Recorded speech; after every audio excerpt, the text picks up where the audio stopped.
하나님 말씀은 마태복음 28장 18절에서 20절까지 말씀입니다.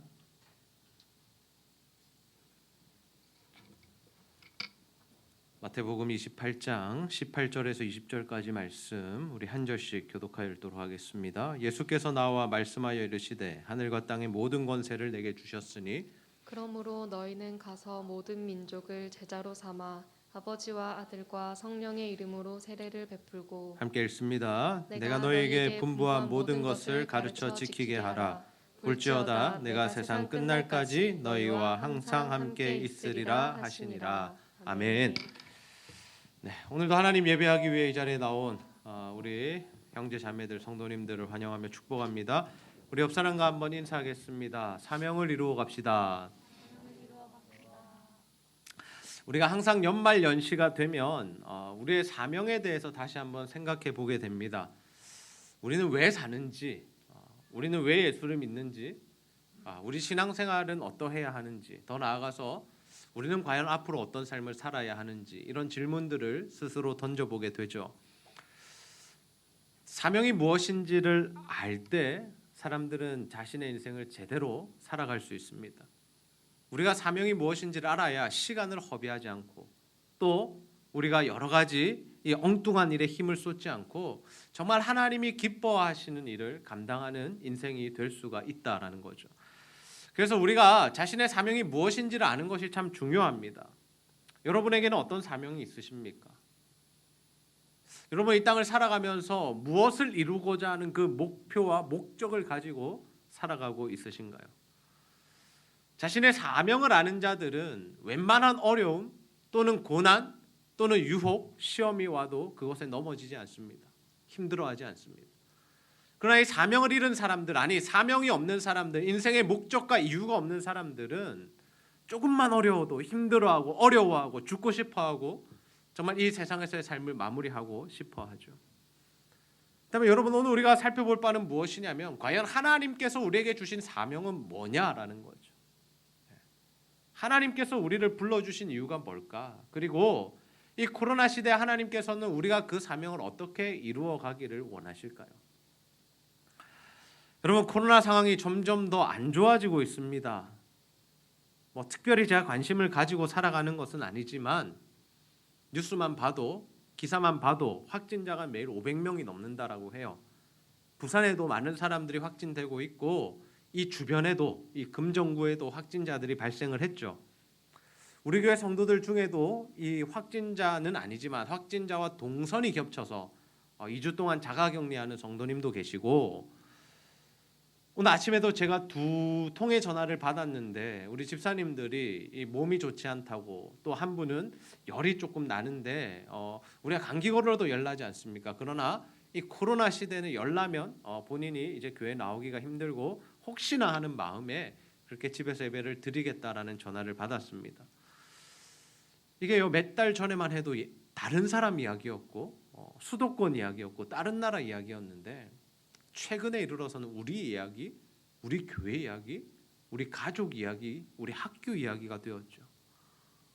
우리 대학부 친구들 중에도 그죠? 학교에 확진자가 있어서 그 수업을 들은 학생들이 지금 교회에 나오지 못하고 있습니다. 상황이 점점 이렇게 악화되다 보니까 정부가 어떤 정책들을 내놓습니까? 사람들을 제한하는 정책들을 내놓죠. 사람들의 삶을 제한합니다. 물론 일정한 장소에 많은 사람들이 모이는 것 우리가 피해야 하죠. 그런 정책들은 참 좋은 정책인 것 같습니다. 그렇게 우리가 확진자를 줄여 나갈 필요가 있겠습니다. 지금 이제 음식점과 또 음식점도 좀 제한이 많이 됐고 특별히 커피숍은 이제 테이크아웃이나 배달만 가능한 그러한 시스템으로 변하게 되었는데요. 그러나 또 이러한 이 정책들을 사용하게 될 때 또 후폭풍이 있는데 그것이 뭐냐면 경제적인 타격을 입는 거죠. 많은 사람들이 경제적으로 힘들어합니다. 더 나아가서 심리적으로 또 정신적으로 어려움을 당하고 있습니다. 이 코로나가 우리에게 주는 것은 무엇이냐면 경제적인 타격도 있겠지만 어떠한 힘든 일이 있느냐 우리의 마음과 생각을 지배하고 우리를 두렵게 만든다라는 거죠. 그래서 우리가 두려워서 교회에 나오지 못하는 성도들도 있습니다. 실제로 나 코로나 걸릴까 봐 무서워서 교회 가지 못하겠어요 라고 말씀하시는 분도 계시다라는 거죠. 그만큼 전 사회적으로 이 코로나는 우리를 두렵게 만들었고 우리 마음 가운데 정말 하나님을 예배하는 것보다 오히려 집에서 안전을 지키는 것이 더 좋겠다라는 생각을 우리에게 심어 주었다라는 거죠. 여러분, 우리가 이러한 시대를 살아가고 있는데 하나님께서는 우리에게 어떤 사명을 이루라고 말씀하고 계십니까?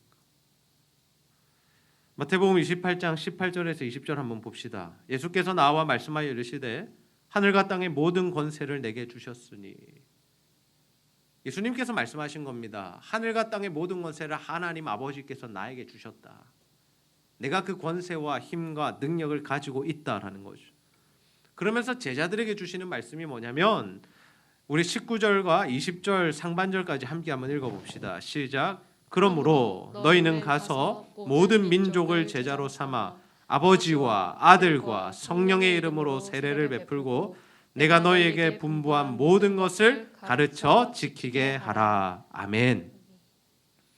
모든 사람에게 가서 복음을 전하라는 겁니다. 그들을 살려내라라는 거죠. 그들이 하나님의 말씀을 지켜 행하도록 만들라라는 것입니다. 그러면서 예수님께서 제자들에게 주셨던 약속이 뭐냐? 내가 너희와 항상 함께 있을 것이다. 세상의 모든 권세와 능력이 내게 속해 있는데 내가 너희와 함께 할 것이고 그 권세와 능력을 너희에게도 부여할 것이니 너희는 복음을 전하는 삶을 살아라. 사람들을 살려내라라는 거죠. 제자들이 이 사명을 붙들고 살아갑니다. 그래서 예루살렘을 중심으로 해서 복음이 전해졌고 시간이 지나서 사도들을 통해서 이방 지역에까지도 복음이 전해지게 되죠. 그리고 시간이 흘러 이 복음이 어디까지 오게 됩니까? 130년 전에 우리나라에까지 임하게 됩니다. 땅끝까지로 복음 전하라. 모든 민족을 제자로 삼아라는 이 말씀에 순종한 사람들로 인해서 우리도 그 복음의 혜택을 누리게 되었다라는 거죠. 그러나 여러분, 우리가 여기서 머물러 있으면 안 됩니다. 하나님 감사합니다. 하나님 나 구원해 주셔서 너무 고마워요. 하나님 나 구원받은 것 너무 감사합니다. 나 천국 갈 수 있는 것 너무 감사해요. 행복해요. 해피해요. 여러분, 이게 끝이 아니다라는 거죠. 예수님 지금도 우리에게 말씀하시죠. 뭐라고 말씀하십니까? 너도 가서 모든 민족으로 제자를 삼아라. 우리만 그 복음의 혜택을 누리고 우리만 구원받고 끝날 것이 아니라 그 복음을 이제는 우리가 다른 사람들에게 전할 수 있어야 한다라는 겁니다. 근데 여러분, 우리가 이 코로나가 딱 닥치자 이 교회에 여러 가지 사역들이 있는데 그 중에서 가장 제한을 받고 타격을 입은 것이 무엇일까요? 먼저 우리가 예배 사역을 우리가 생각해 볼 수 있겠죠. 예배 모이기가 참 힘들어졌습니다. 우리가 원래 온가족 예배 한 번 드렸는데 코로나 때문에 우리가 사회적 거리두기 하느라 2부로 나눴습니다. 그래서 온가족 예배, 젊은 예배로 우리가 반반씩 나눠서 드렸어요. 그런데 또 사회적 거리두기 2단계 때는 20%입니까? 30%입니까? 20%만 모이라 그랬죠. 그래서 저희가 3부 예배를 드리고 있습니다. 우리가 예배 드리는 것이 불편해졌어요. 마스크를 껴야 하고. 그리고 우리의 소그룹이나 셀이나 교제의 영역들도 굉장히 많이 축소됐습니다. 물론 코로나 시대도 계속해서 셀 모임을 했던 대학부는 있지만 사회적 거리두기 잘하면서 마스크 끼고 이렇게 셀 모임 했지만 다른 부서들은 좀 많이 힘들었습니다. 그리고 우리의 가장 중요했던 그 식탁의 교제, 맛있는 점심 먹으면서 함께 인사하고 근황을 나누고 함께 대화했던 그 시간이 다 사라져 버렸죠. 근데 그런 것들은 조금씩 제한되었지만 아직도 그래도 우리가 이어가고 있습니다. 근데 가장 결정적으로 우리가 이 멈추어져 있는 사역이 뭐냐면 바로 이 전도와 선교 사역이다라는 거죠. 예전에는 우리가 토요일마다 모여서 나가서 복음을 전했습니다. 지역 사람들에게 전도지를 나누고 또 선물을 나누면서 예수님을 소개하고 교회를 소개했습니다. 근데 이제는 사람들이 이 교회 사람들이 나와서 복음 전하고 전도하는 것을 굉장히 싫어합니다. 사회적 분위기 자체가 바뀌었고 아니 더 안 좋아졌죠. 그래서 우리가 복음을 전하는 것, 교회를 소개하는 것 쉬운 일이 아니게 되었습니다. 선교의 영역도 마찬가지죠. 선교사님들이 많이 귀국하셨습니다. 그 나라에서 비자가 안 나온 문제도 있고 또 사역들이 다 막혔기 때문에 그래서 이제 어쩔 수 없이 안식년을 가지러 나오신 분들도 계시고 또 여전히 그 안에 계시면서도 이 사역들이 다 제한되는, 왜냐하면 예배나 소그룹 자체가 되지 않으니까 그런 부분들로 인해서 어려워하고 계시다라는 거죠. 여러분, 이러한 상황 속에서 세상 사람들 우리가 복음 전하는 거 싫어하고 예수 그리스도 소개하는 거 싫어하고 교회 나오라는 말을 듣기 싫어하는 이 시대에 우리는 모든 민족을 제자로 삼으라는 이 예수님의 말씀, 사명의 말씀을 어떻게 이루어갈 수 있을까요? 여러분, 그 방법은 단순한 데 있습니다. 그것이 무엇이냐면 바로 하나님의 말씀에 순종하는 것입니다. 우리가 하나님의 말씀대로 순종할 때 하나님께서 우리에게 부여하신 그 사명을 이루어 가신다라는 거죠. 여러분, 왜 제가 이 하나님의 사명을 이루어가는 일에 순종을 말씀드리는지 지금부터 한번 잘 들어보시기 바랍니다. 예수님께서 제자 베드로를 부르신 사건을 여러분 한번 떠올려 보십시오. 베드로가 밤이 맞도록, 이 밤이 새도록 그물질을 합니다. 한번 나가서 고기를 잡을 때까지 그물을 내렸다가 또 그물을 올렸다가 그물을 내렸다가 올렸다가 하는데 그 그물에 고기가 잡히지 않는 겁니다. 허탕을 친 거죠. 그리고 아침에 이제 그물을 싣고 정비를 하고 있었습니다. 이제 가서 좀 쉬어야 되니까요. 근데 그때 예수님께서 베드로에게 오십니다. 그리고 베드로의 배를 타십니다. 그리고 베드로에게 배를 조금 육지에서 띄기를 청하시고 거기서 백성들에게, 사람들에게 하나님 말씀을 가르치시죠. 그 말씀을 가르치시는 시간 이후에 베드로에게 뭐라고 말씀하시냐면 깊은 데로 가서 그물을 내려서 고기를 잡으라고 말씀하십니다. 여러분, 그때 베드로가 어떻게 반응합니까? 우리 누가복음 5장 5절에서 6절 말씀 함께 한번 읽어보겠습니다. 시작. 시몬이 대답하여 이르되 선생님, 우리들이 밤이 새도록 수고하였으되 잡은 것이 없지만은 말씀에 의지하여 내가 그물을 내리리이다 하고 그렇게 하니 고기를 잡은 것이 심히 많아 그물이 찢어지는지라. 아멘. 베드로는 솔직하고 순수한 사람이었습니다. 그래서 그는 자신의 마음속에 있는 생각을 예수님께 다 이야기하죠. 나 밤새도록 잡았는데 소득이 없었다고. 힘들다고. 이 무슨 말씀이 하기 싫다는 거죠. 지금 낮에 나가서 고기도 안 잡히는데 왜 또 그물을 내리라고 하냐고.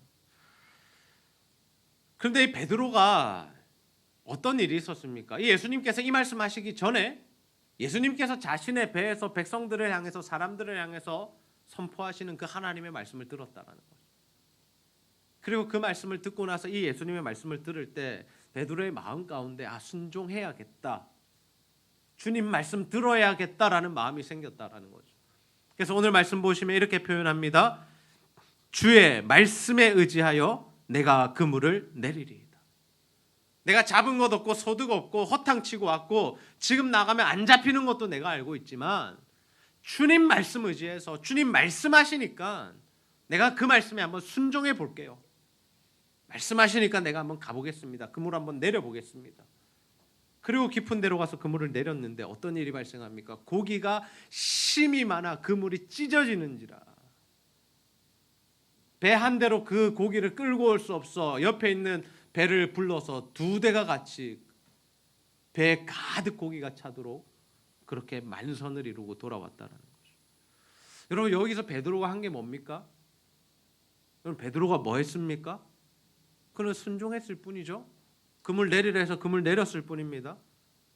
베드로의 능력으로 고기 잡은 것 아닙니다. 베드로가 고기 어디 있는 줄 알고 가서 거기에 그물 내려서 고기 많이 잡은 것 아니다라는 거죠. 그가 예수님 말씀 순종하니까 예수님께서 고기를 모아주시고 베드로의 그물에 담아주셔서 이렇게 만선을 이루게 되었다라는 거죠.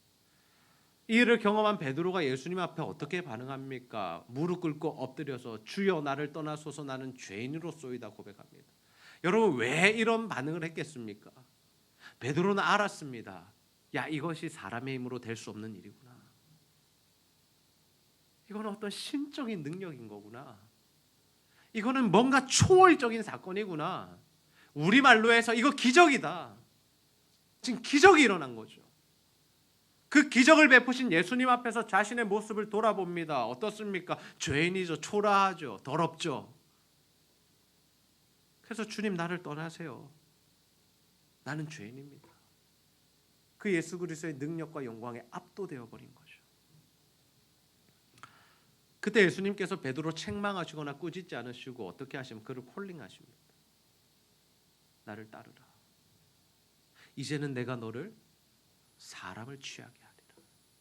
이때까지는 네가 고기 잡는 어부로 살았지만 이제는 네가 사람을 살리는, 한 영혼을 건져내고 구원하는 그 사명의 삶을 살게 될 것이다 라고 말씀하시죠. 이에 베드로는 모든 것을 버려두고 예수님을 따랐다라고 합니다. 여러분, 우리가 이 사명을 이루는 삶 어렵지 않습니다. 절차가 복잡하지 않습니다. 뭔가 많이 준비되어야 주님께 쓰임받는 것이 아니다라는 거죠. 뭐 하면 됩니까? 주님 우리에게 말씀하실 때 순종하면 됩니다. 여러분 아침에 묵상하시죠? 큐티 하시죠? 그 말씀 읽을 때, 묵상할 때 하나님 주시는 감동이 있다면 순종하면 됩니다. 여러분 수예배 나와서, 주일 예배 나와서 설교 말씀을 통해서 하나님께서 여러분의 깨달음을 주실 때, 뭔가 감동을 주실 때 여러분 그 말씀에 순종하면 하나님께서 역사하신다라는 거죠. 우리가 대단해서가 아니라, 우리가 이제 좀 뭔가 갖춰져서가 아니라 여전히 하나님이 능력이시고 하나님이 신이시기에 우리가 그분의 말씀에 순종하기만 하면 놀라운 역사는 일어난다라는 거죠. 우리는 하나님의 말씀 성경책을 보면서 이런 생각 많이 하죠. 이건 우리가 할 수 없는 일이야. 현실적으로 불가능한 일이야. 우리와 맞지 않는 일이야. 그래서 우리는 순종하기도 전에 뭐부터 먹냐면 겁부터 먹습니다. 오늘도 여러분 베드로가 예수님 따라갈 때 어떻게 따라갔다라고 합니까? 모든 것을 버리고 주를 따라갔다라고 하죠. 이 말씀 보면서 우리는 지레 겁먹습니다. 주님 따라가려면 다 버려야 되나? 내 사랑하는 가족들 버려야 되나? 내가 이때까지 모아놓은 어떤 돈이나 재산들 또는 학력들 이거 내가 다 포기해야 되나? 이런 생각 든다라는 거죠. 사도 바울의 모습을 보면서도 그렇습니다. 병자를 고치고 복음 전에서 사람을 살리는 모습을 보면 우리도 정말, 나도 정말 저런 삶 살고 싶다. 야, 진짜 대단한 삶이네라고 생각하지만 그가 복음 전하면서 돌에 맞고 사람들에게 두드려 맞고 매를 맞고 여러 번 죽을 뻔하고 배가 파손되고 이런 사건들이 있었다는 말씀을 읽을 때에 그런 고난은 좀 안 왔으면 좋겠다. 그냥 멋지게 쓰임만 받고 정말 사람들에게 인정을 받고 나는 높아지지만 좀 그런 고난이나 아픔이나 힘든 일들은 나랑은 좀 상관없으면 좋겠다. 우리에게 이런 마음들이 있다는 거죠. 그래서 우리 하나님 말씀 주실 때 즉각적으로 순종하지 못하고 어떻게 합니까? 머리로 생각합니다. 잽니다. 이게 과연 영광을 주실 일인지 나에게 고난을 주실 일인지 막 계산한다라는 거죠. 그리고 만약에 그 확신이 서지 않을 때 우리는 어떻게 하냐면 가만히 있습니다. 순종하지 않는 거죠. 하나님 뜻이 뭔지 알면서도 나아가지 않는 겁니다. 근데 여러분 성경은 그것을 뭐라고 표현하냐면 불순종 또는 불신앙이라고 표현합니다. 하나님 말씀하시는데 그 말씀을 받고 순종하고 액션을 취하지 않는 것을 불순종이라고 부르고 하나님 그것을 악하다라고 말씀하세요. 여러분 하나님 지금도 우리에게 말씀하세요. 우리가 그 말씀에 순종하기만 하면 하나님 우리 삶에 놀라운 기적들을 베풀어 주신다라는 거죠. 바라기는 우리 제자들, 성도님들, 우리 형제 자매들 모두가 하나님 말씀하실 때 그 말씀에 순종하는 자들 다 되시기를 주님의 이름으로 축복합니다. 여러분 상황 보지 마세요. 환경 보지 마세요. 여러분 자꾸 머리로 재지 마세요. 계산하지 마세요. 주님 말씀하시면 아멘하고 순종하시면 돼요. 예수님께서 부활 승천하신 후에 베드로 찾아오시죠. 어떻게 찾아오시냐면 환상으로 찾아오십니다. 베드로가 잠을 자는데 이렇게 막 그릇들이 내려와요. 근데 거기에 뭐가 있냐면 부정한 음식들이 있는 거예요. 그 당시 유대인들은 부정한 음식을 먹지 않았습니다. 레위기 11장에서 말하는 부정한 것들을 그들은 먹지 않았어요. 근데 자꾸 예수님이 베드로에게 먹으라고 말씀해요. 먹으라. 내가 이미 깨끗게 했다. 먹으라. 베드로는 싫은 겁니다. 이때까지 내가 이 율법을 잘 지키고 살았는데 이거 먹으라니 말이 되느냐. 근데 예수님께서 이런 환상을 주신 이유가 뭐냐면 지금 이방인 고넬료를 구원하셔야 되는데 그 일에 베드로를 쓰시고자 하시는데 베드로의 고정관념과 베드로의 생각과 가치관 속에는 이방인에게는 복음을 전하지 않아야 된다는 생각이 가득했다라는 거죠. 이방인은 하나님의 구원과 관계없는 자들이라고 생각했던 것입니다. 그 생각을 깨부수시기 위해서 예수님께서 그 환상을 허락하셨죠. 그 환상을 본 이후에 사람들이 베드로가 있는 집으로 찾아옵니다. 그래서 베드로가 성령이 인도하시는구나 라고 생각하며 그들을 따라가죠. 그리고 고넬료의 집에 이르러서 그들에게 복음을 전합니다. 여러분, 그때 놀라운 사건이 발생하는데 그게 뭔지 아십니까? 그때 복음을 들었던 고넬료와 그 가족들과 함께 있었던 사람들이 다 예수를 믿고 구원을 얻은 것입니다. 여러분, 베드로가 생각한 건 아닙니다. 계획을 세운 것 아닙니다. 나 저기 가서 복음 전해야지. 내가 언젠가는 이방 땅에 가서 복음을 전해야지. 내가 외국인들도 살려내야지. 여러분, 생각하지 않았다라는 거죠. 그가 성령의 감동에 따라서 움직일 때 하나님께서 놀라운 역사를 일으키셨다는 것. 여러분, 우리도 마찬가지입니다. 코로나 상황이라고 가만히 있어서는 안 됩니다. 하나님 말씀하실 때, 하나님 감동 주실 때 우리가 액션을 취하고 순종해야 한다라는 거죠. 그 대상이 누구인지는 저도 모르겠습니다. 하지만 우리가 이러한 때에 하나님 주시는 지혜가 뭐냐? 우리가 밖에 나가서 복음 전하는 것도 좋지만 가정 먼저 우리가 복음 전해야 할 대상이 있는데 그들이 누구냐면 우리 가족들이다라는 거죠. 여러분, 아무리 코로나여도 누구는 만납니까? 가족은 만나죠. 왜요? 가족은 함께 사니까요. 그리고 가족이 아픈 것은 나의 아픔이지 비난할 일이나 싸울 일이나 또는 구상권을 청구할 일이 아니다라는 거죠. 그래서 우리는 먼저 가족들에게 복음을 전해야 합니다. 1차적으로 우리가 전해야 될 대상은 가족이죠. 가족을 말씀으로 세워가는 일에 힘써야 하죠. 근데 더 나아가서 우리가 해야 할 일은 뭐냐? 가족처럼 가까운 사람들, 함께 일하는 사람들, 친한 사람들, 우리 친구들, 이웃들에게 복음을 전해야 한다라는 겁니다. 우리가 이렇게 가족들에게 복음을 전할 때 우리 가정이 믿음으로 세워지고 더 나아가서 우리 다음 세대들도 자연스럽게 세워지게 됩니다. 하나님께서 우리 제자들께 부어주신 은혜가 참 많은데요. 그 은혜 중에 하나가 뭐냐? 우리 교회 저력이 뭐냐? 영아 유치부가 계속 부흥하고 있다라는 겁니다. 영아 유치부가 어떻게 부흥을 하고 있습니까? 임신과 출산으로 부흥을 하고 있습니다. 제가 개척하고 돌아보니까 10명의 아이들이 태어났습니다. 그리고 제가 알기로 지금 2명의 아이들이 어머니의 뱃속에서 자라고 있습니다. 지금 앞에 보이는 사진을 보시면 아이들이 뭘 하고 있는 거냐면 다 큐티하고 있는 거예요.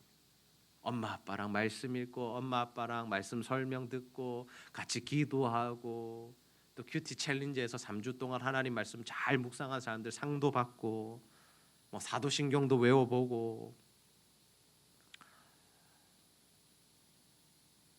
우리 교회 성도님들이 자녀들 이렇게 말씀으로 양육하고 있기 때문에 우리 교회 소망이 있는 거죠. 이는 영아 유치부만의 이야기가 아닙니다. 유초등부, 중고등부, 대학 청년부 다들 하나님의 말씀을 잘 가르치고 있고 정말 그들이 하나님의 말씀대로 살아가도록 잘 지도하고 있습니다. 여러분, 아무리 자녀들이라도 머리가 크면 부모의 말을 듣지 않습니다. 이미 여기에 그런 일들을 경험하고 계신 부모님들이 계실 거고 그런 시기를 지나가고 있는 우리 청소년들이 있을 거고 이미 지나서 부모의 말에는 전혀 신경 쓰지 않는 우리 대학 청년들도 있을 겁니다.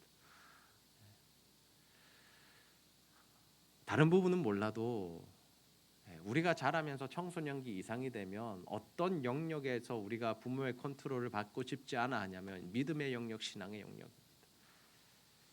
믿음과 신앙의 영역이 우리가 자리 잡혀 있지 않으면 어려서부터 하나님 말씀으로 우리 가운데 신앙이 들어와 있지 않으면 이 부분을 바꿔내기가 너무나 힘들다라는 거죠. 여러분, 부산대학교뿐만 아니라 이 지역에 이 부산 땅에 대학생들의 복음화율이 몇 프로나 되는지 아십니까? 제가 지난번에도 말씀드렸죠. 많이 잡아야 3%입니다. 대학생들 100명 중에 3명이 예수를 믿고 그것보다 더 작은 인원이 예수를 믿고 있다는 거죠. 근데 더 중요한 거는 그들이 예수를 믿고 돌아오는 확률이 너무나 작다라는 겁니다. 이미 성인이 되어서 머리가 크고 자기의 생각이 굳어진 사람들이 예수를 믿고 주께로 돌아오는 비율이 너무나 작다라는 거죠. 그래서 우리가 해야 할 일이 뭐냐? 우리 자녀들, 우리 주일학교 학생들을 하나님의 말씀으로 키워내야 하는 거죠. 하나님의 말씀 가르치고 지켜 행하는 일에 우리가 목숨을 바치도록 만들어야 돼요. 그래야 그들이 이 나라의 일꾼이 되고 교회를 든든히 지키는 기둥들이 되고 정말 가정을 세워가는 정말 멋진 그리스도인들이 될 수 있다라는 거죠. 여러분, 우리 복잡한 신앙생활이 필요하지 않습니다. 딱 코로나가 오고 위기가 찾아오고 여러 가지 상황들이 겹치자 우리가 붙들 수밖에 없었던 것은 본질입니다.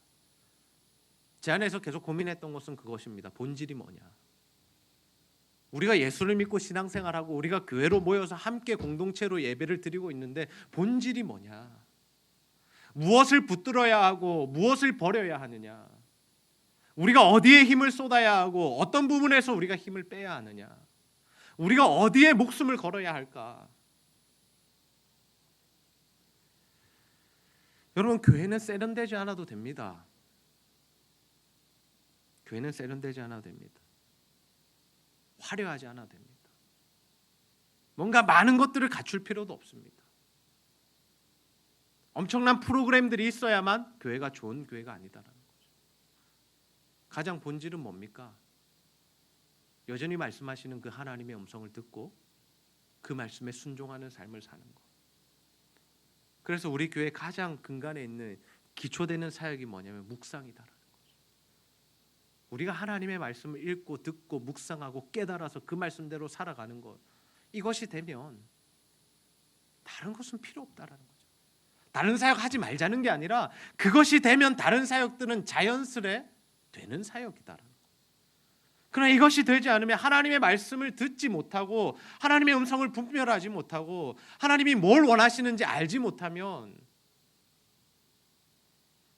우리의 삶은 무너질 수밖에 없고 교회는 흔들려 버릴 수밖에 없다라는 거죠.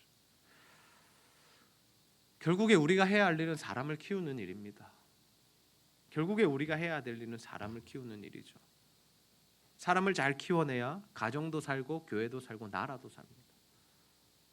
여러분, 우리 자녀들이 잘 자라날 때 가정이 든든해지는 거죠. 가정에 자녀들은 하나님이 주신 기업이잖아요. 그 기업들이 든든히 서갈 때 가정이 든든히 서는 거죠. 우리 교회 다음 세대들, 여기 앉아 있는 우리 주일학교 학생들, 대학교 청년부 친구들이 믿음으로 잘 자라나면 이들이 우리 교회를 든든히 세워가게 됩니다. 지금 우리 집사님들이 하고 계신 역할, 지금 우리 믿음의 선배들이 하고 있는 역할, 장로님들, 권사님들이 헌신하는 그 역할을 이제는 우리 세대가 자라나서 해야 한다라는 거죠. 여러분, 나라도 마찬가지입니다. 나라에 정말 하나님을 경외하는 지도자들이 설 때, 올바른 역사의식을 가지고 하나님 기뻐하시는 일들을 선택해 갈 때 나라가 평화를 누린다라는 거죠. 우리가 역대하 말씀을 읽고 묵상하면서 느끼는 바가 뭡니까? 한 왕이 어떻게 하느냐에 따라서 그 나라가 평안을 누리느냐 전쟁에 임하느냐가 결정이 된다라는 거죠. 그럼 왜 자꾸만 나라에서 결정하는 일들이 비기독교적이고 반성경적인 내용들이 많아지겠습니까? 왜 인권이라는 이름으로 하나님이 기뻐하시지 않는 일들을 하고 그것을 법으로 세우고 자꾸만 그것을 강요하고 교육하고 있는 걸까요? 저들이 하나님을 두려워하지 않기 때문이죠. 하나님 두려워하면 그럴 수 없습니다. 인권보다 중요한 것이 신권이죠. 하나님이 뭘 원하시는지를 알고 그 안에서 우리 사람들을 사랑하는 방법을 배워야지, 사람들을 사랑한다고 이야기하면서 오만 죄를 다 끌어모아 가지고 그것도 인정하고 그 사람도 불쌍하고 그 사람도 인정해주고 차별하지 말자라고 이야기하는 것은 하나님께 반하는 일이다라는 거죠. 이스라엘 백성들이 걸었던 길이 그것 아닙니까? 백성들의 방백들이 와서 우상을 섬기자 하니까 들어주는 거죠. 그러니까 그 나라가 망하는 거죠. 사람들이 원한다고 들어줘서는 안 됩니다. 교회도 마찬가지입니다. 우리 가정의 가장들, 집사님들의 삶도 마찬가지입니다. 자녀들이 원한다고 다 들어주는 것이 좋은 부모가 아니라 하나님의 말씀을 기준으로 잘 가르치고 양육하고 훈계할 수 있어야 하죠. 목회자인 저에게도 필요한 자세입니다. 성도들이 원하는 것을 해주는 사람이 목회자가 아닙니다. 하나님이 원하시는 것을 성도들에게 알려주고 가르쳐주고 행할 수 있도록 지도하는 자가 목회자이죠. 사도 바울은 이러한 원리를 잘 아는 사람이었습니다. 그는 가는 곳마다 복음을 전했고 동력자들을 세워서 일꾼들을 세워서 그들이 그 교회를 또 지도하고 가르치도록 만들었습니다. 그렇게 사도 바울을 통해서 수많은 교회들이 생겨나고 예수를 믿는 사람들이 많이 생겨났죠. 이렇게 복음을 열심히 전했던 사도 바울의 믿음의 자세가 무엇이었냐? 우리 마지막으로 사도행전 20장 24절 말씀 함께 읽습니다. 시작. 내가 달려갈 길과 주 예수께 받은 사명 곧 하나님의 은혜의 복음을 증언하는 일을 마치려 하면은 나의 생명조차 조금도 귀한 것으로 여기지 아니하노라. 아멘. 그는 주님께서 주신 사명을 이루기 위해서 자신의 생명도 아끼지 않는다라고 합니다. 여러분 왜 이런 일이 가능했을까요? 첫 번째는 사랑입니다. 다메섹 도상에서 만나 주셨던 그 예수님의 사랑, 자신을 구원해 주신 나 같은 죄인 살리신 그 하나님의 은혜와 사랑을 기억하며 살았기에 그는 이러한 삶을 살았을 수 있었죠. 두 번째가 뭐냐면 그는 하나님의 이 사도로 부르심을 받은 이후에 주의 말씀 순종할 때마다 하나님 주시는 거룩하고 놀라운 역사들이 일어나는 것을 경험해 왔기 때문에 그 경험에 의지해서 앞으로도 그 삶을 살아가겠노라고, 순종의 삶을 살아가겠노라고 결단하고 있는 겁니다. 여러분 강형욱이라는 사람은 아시죠? 네, 강형욱이라는 사람이 개들을 조련을 참 잘하더라고요. 근데 그 개들을 조련할 때 어떤 방법을 쓰냐면 뭔가를 지시하고 그 명령에 순종했을 때 뭘 주냐면 보상을 줍니다. 네, 간식을 줄 수 있고요. 또는 놀이를 줄 수가 있어요. 그것들을 통해서 강아지들이 어떤 것들을 배워가냐면 이 사람 말을 잘 들으면 내가 간식을 먹을 수 있구나. 내가 이 사람 말 잘 들으면 내가 하고 싶은 놀이를 할 수 있구나. 그러한 과정들을 지나서 그 강아지들은 훌륭한 강아지가 됩니다. 훈련된 강아지, 말 잘 듣는 강아지, 통제된 강아지가 되죠. 여러분 우리도 마찬가지입니다. 우리가 하나님의 말씀에 순종할 때마다 하나님께서 기적을 부어주시고 역사를 일으켜주시고 뭔가 특별한 일들을 경험하게 하시죠. 근데 그게 한 번이면 두 번이면 또다시 순종할 때 주저할 수 있고 피할 수 있고 한 발 뺄 수 있지만 그것이 우리 삶에 계속해서 반복되어 일어난다면 아니 날마다의 삶 가운데 하나님의 역사를 우리가 맛보는 인생이 될 수 있다면 내가 하나님 말씀에 순종하여 죽는다 할지라도 우리가 그 자리로 갈 수 있다는 거죠.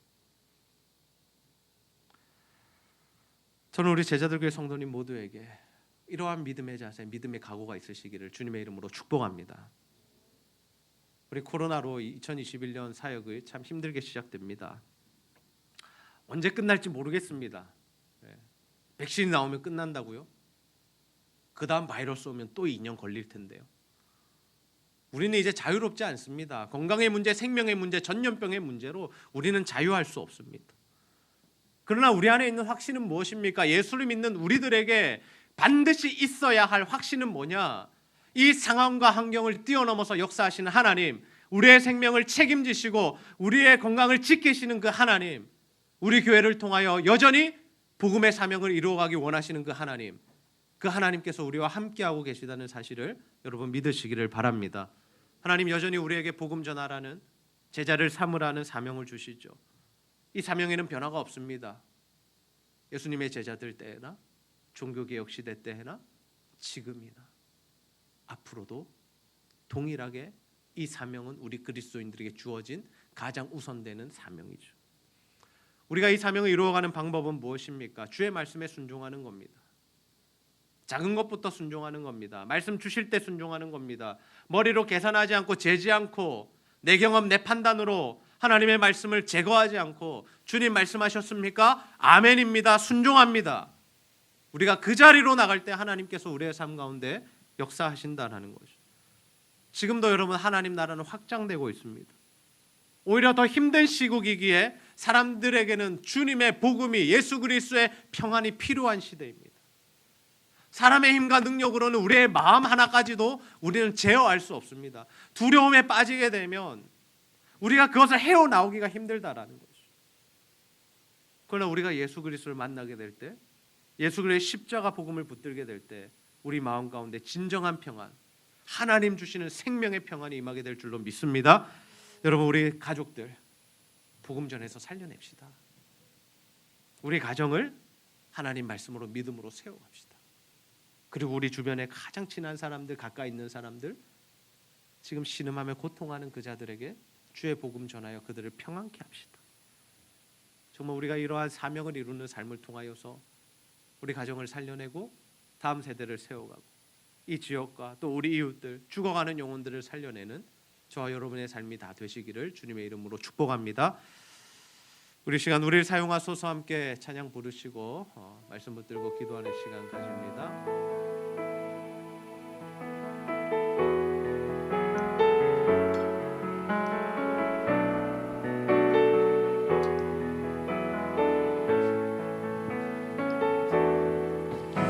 우리에겐 소원이 하나 있네. 주님 다시 오실 그날까지 우리 가슴에 새긴 주의 십자가 사랑, 나의 교회를 사랑케 하네. 주의 교회를 향한 우리 마음, 희생과 포기와 가난하고나 하물며 죽음조차 우릴 막을 수 없네. 우리 교회는 이 땅의 희망, 교회를 교회되게, 예배되게 우릴 사용하소서. 진정한 부흥의 날 오늘 임하도록 우릴 사용하소서. 우리에겐 소원이 하나 있네. 주님 다시 오신 그날까지 우리 가슴에 새긴 주의 십자가 사랑, 나의 교회를 사랑케 하네. 주의 교회를 향한 우리 마음, 희생과 포기와 가난하고나 하물며 죽음조차 우릴 막을 수 없네. 우리 교회는 이 땅의 희망, 교회를 교회되게, 예배되게 우릴 사용하소서. 진정한 부흥의 날 오늘 임하도록 우릴 사용하소서. 교회를 교회되게, 예배되게 우릴 사용하소서. 진정한 부흥의 날 오늘 임하도록 우릴 사용하소서.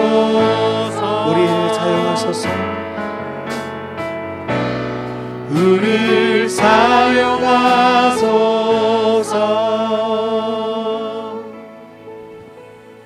우리 시간 말씀 붙들고 기도합시다. 하나님, 우리를 하나님 자녀로 불러주시고 우리에게 복음으로 사람을 살리고 고치고 세우는 사명을 맡겨주시니 감사합니다. 사도 바울처럼 주님께 받은 사명을 이루기 위해서 우리의 생명조차 조금 더 귀하게 여기지 않는 삶을 살게 하시고, 그러한 삶을 통하여 복음으로 우리의 가정이 살아나고 다음 세대가 세워지고 죽어가는 영혼들이 살아나는 놀라운 역사가 있게 하여 주옵소서. 우리가 이 시간 이러한 기도의 제목을 가지고 하나님 앞에 간절히 기도하도록 하겠습니다. 아버지 하나님, 참으로 감사합니다. 하나님, 우리 하나님의 전에 불러주시고 주의 말씀으로 교훈하시며 다시 한번 사람을 세우기 우리에게 원하시는 주신 사명이 무엇인지 드는 시간 허락하여 죄악으로 인하여 절망의 길을 걸어가고 있는 자들이 위하여 많이 살아가야 있음을 하겠습니다. 고백합니다. 하나님 그들을 바라보며 탄식하고 계시고 가슴 아파하고 계시며 복음의 삶, 우리를 통하여 아버지 그들을 하나님, 살리기 원하시는 주님 아버지의 아버지 마음을 하나님, 사람을 받았습니다. 살리고 고치고 세우는 하나님 아버지의 마음이 우리의 마음이 되어질 수 있도록 인도하여 주시고 주여 아버지 하나님, 세상을 향한 탄식이 우리의 탄식이 되어질 수 있도록 인도하여 주셔서 하나님, 예수 그리스도의 사랑으로 그들을 사랑으로 품고 이해하고 안아줄 수 있는 우리가 되어질 수 있도록 인도하여 주시옵소서.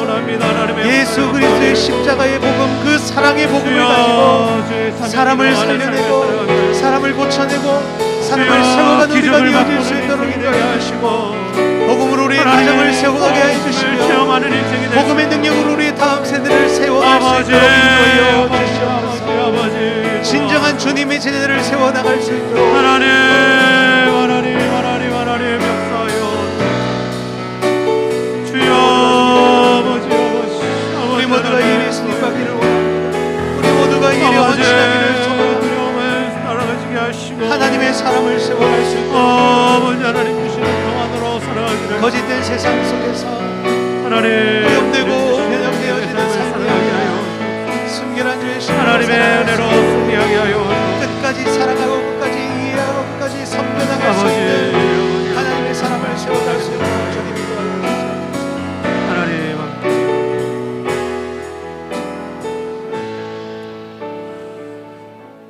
하나님 참 감사합니다. 우리를 하나님 자녀 삼으시고 또 우리에게 사명을 주사 복음으로 세상을 살리고 고치고 세우는 이 귀한 사명을 감당하게 하시니 너무나 감사합니다. 아버지 하나님, 우리의 힘과 능력으로 할 수 없사오니 주의 힘과 권세와 능력 우리에게 부여하여 주시고 또 우리에게 순종하는 마음을 주사 주의 말씀에 순종할 때에, 성령의 감동하심에 순종할 때에 정말 하나님의 놀라운 역사가, 기적이 우리의 삶에 일어날 수 있도록 주여 함께하여 주시옵소서. 아버지 하나님, 이 시대가 참 많이 힘이 듭니다. 또 많은 사람들이 두려움에 빠져 있고 또 하나님 정신적으로 심리적으로 고통을 당하는, 또 경제적으로도 힘든 이 시대입니다.